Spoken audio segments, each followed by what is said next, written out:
Tonight, we descend. They told me she couldn't feel.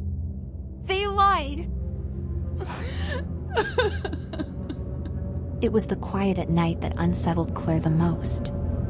Not the city's usual hush, but the kind of silence that felt cultivated, artificial, as though it had been manufactured by some unseen hand. She lived in one of the newer suburbs just outside the biotech corridor, where companies like Helix Life built gleaming towers to house their labs and showrooms. Helix Life, with its slick advertisements promising a longer, pain-free existence, had been the name on everyone's lips for years now. For Claire, it had been the only option left. They called them Disposables. Fully grown, genetically matched clones engineered to absorb your illnesses, injuries, even the strain of years, leaving your body healthy and pristine.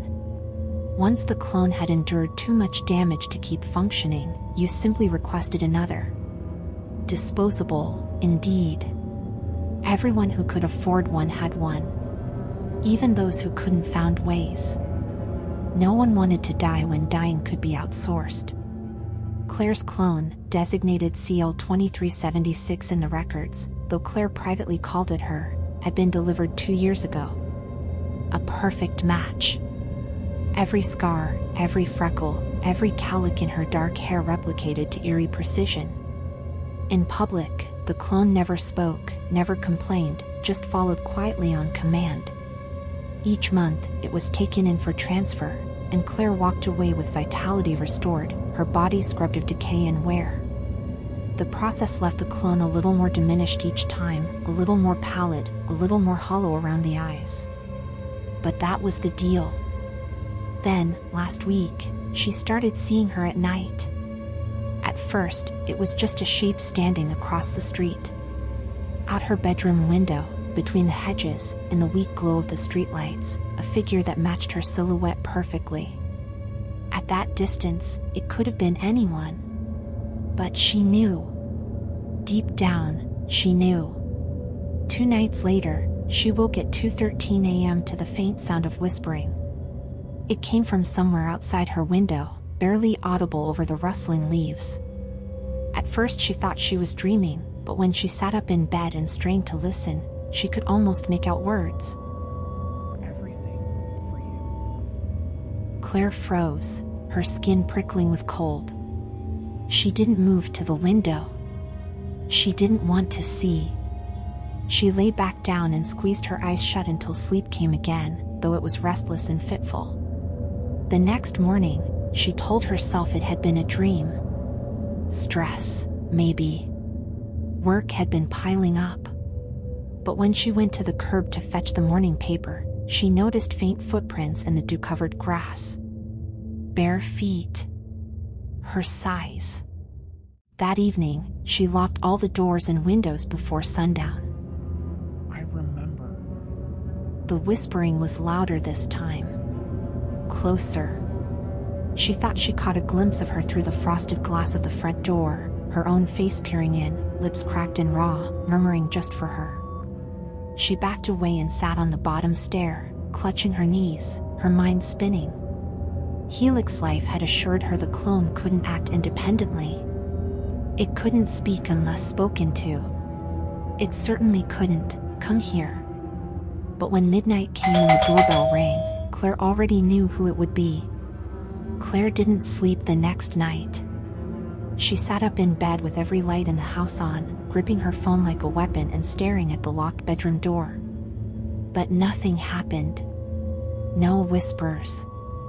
No knock. And yet the sense of something lurking just beyond the walls refused to fade.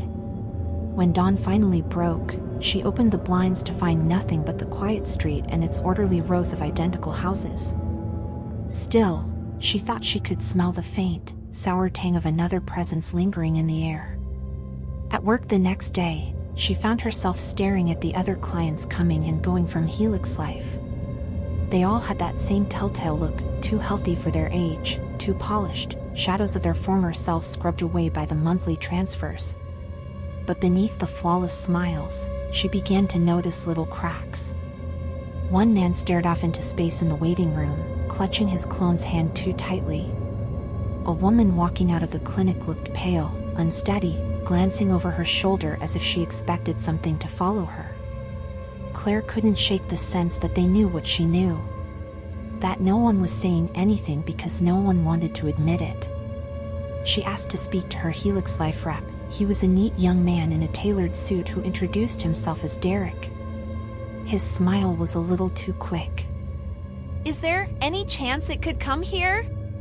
To my home? I'm sorry. My clone! CL2376. I've seen her outside. At night. She's been talking. Ah, Miss Redmond, that isn't possible. The units are not capable of independent action outside of scheduled transfers. They're fully contained and monitored on-site. It's not unusual for clients to experience emotional projections, particularly in the early years. Guilt, stress, perfectly natural. He chuckled softly, as though she'd confessed to having an embarrassing dream. But Claire didn't laugh. Instead, she pressed her palms flat on his desk and leaned forward. I'm not imagining her. I can hear her voice. She says she remembers. That seemed to crack Derek's composure, if only slightly. He cleared his throat, folded his hands, and gave her a more serious look. The units are disposed of when they reach the end of functional capacity. Memories are not retained. They don't remember, I assure you. But when he stood to walk her out, she noticed his eyes flick to the security camera in the corner of the room, and the faintest tremor in his hand as he shook hers. That night, Claire didn't bother trying to sleep. She sat on the living room couch in the dark, waiting. When the clock struck midnight, the doorbell rang again. She rose slowly, her bare feet whispering against the hardwood floor. Through the peephole, she saw her own face staring back. The clone stood there, her skin grayish and stretched too tight, her eyes hollow and black in the low porch light. And she was smiling. Everything I've suffered for you, and you still sleep so soundly. Claire stumbled back from the door, her breath catching in her throat. But the whisper followed her through the house, curling around her like smoke. I carried every pain, every cut, every sickness. You threw me away. The lights flickered, and the house felt colder somehow. And somewhere in the dark, Claire could swear she heard the clone moving, not outside, but inside, its bare feet padding softly toward her. Claire backed into the kitchen, her eyes darting to the back door. But something deep inside her told her there was no escape. The whispering was closer now, as though the walls themselves carried the clone's voice, seeping into every corner of the house. I broke for you. Again. And again. And you never looked at me. Her legs hit the kitchen counter and she winced at the sharp pain in her hip, suddenly aware of just how vulnerable she was. Her phone was on the couch, forgotten. The lights overhead began to hum and dim, the shadows in the room stretching unnaturally long. Every inch of her skin felt electric with fear. Do you know what it's like to feel your own skin split open? To choke on your own lungs? The voice came from the stairwell now. Claire stared as the darkness on the steps seemed to move, to fold itself into a shape. Slowly, deliberately, her double emerged. The resemblance was still uncanny, but wrong now, as if her features had been sculpted from wax and left too close to a flame. The clone's lips peeled back into something like a smile, though it never reached her hollow eyes. Stay away from me! You're not supposed to! You're not! I carried all of it for you. Every needle. Every fever. Every break. And you signed the papers. You signed my death warrant. Claire's breath came in shallow gasps. The clone took another step down. Then another. The sound of its bare feet on the wood was impossibly loud in the quiet house.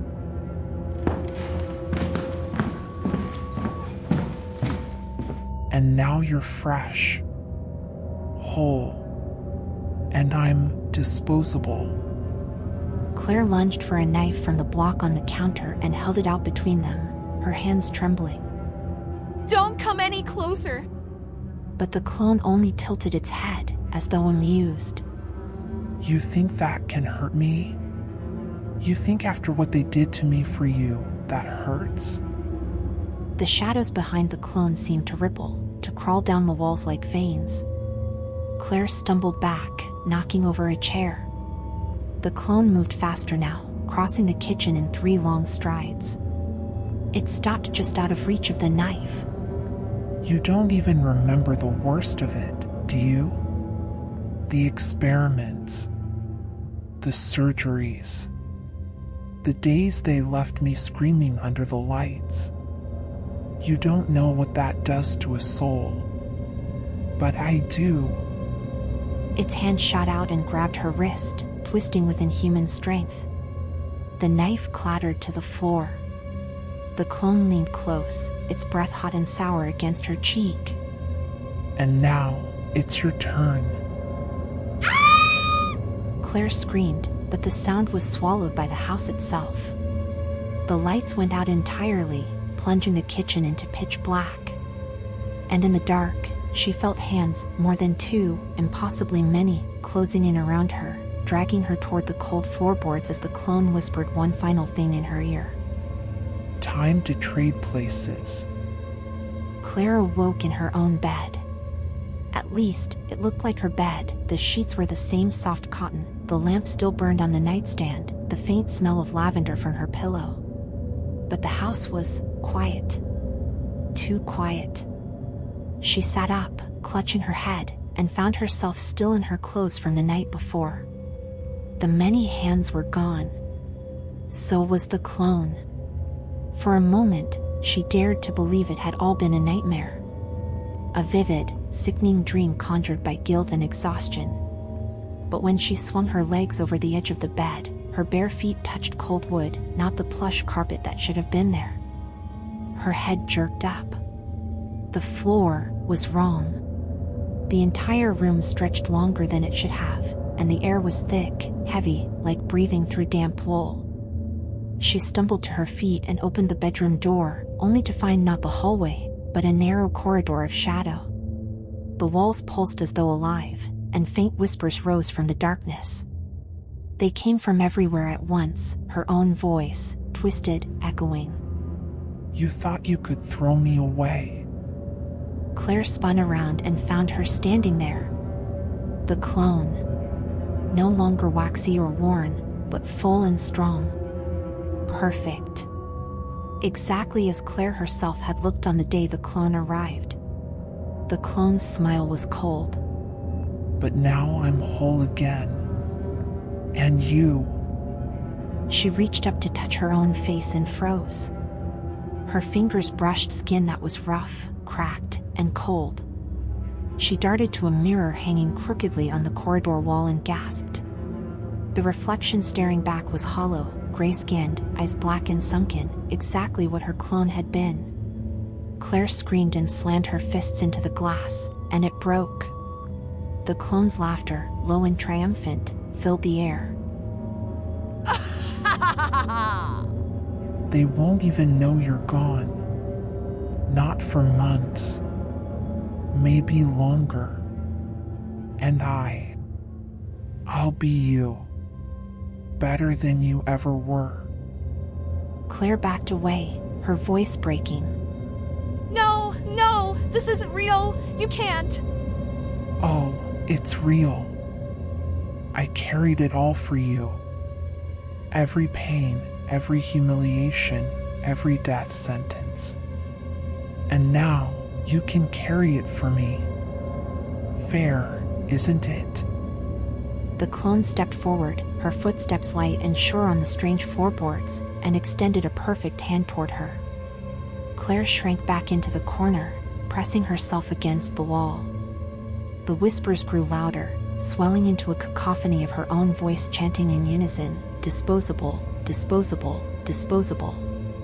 Then the clone's fingers closed around her neck. There was no struggle. The corridor fell away into blackness, and the last thing Claire saw was her own perfect smile walking away into the light, leaving her behind in the dark. Forever disposable.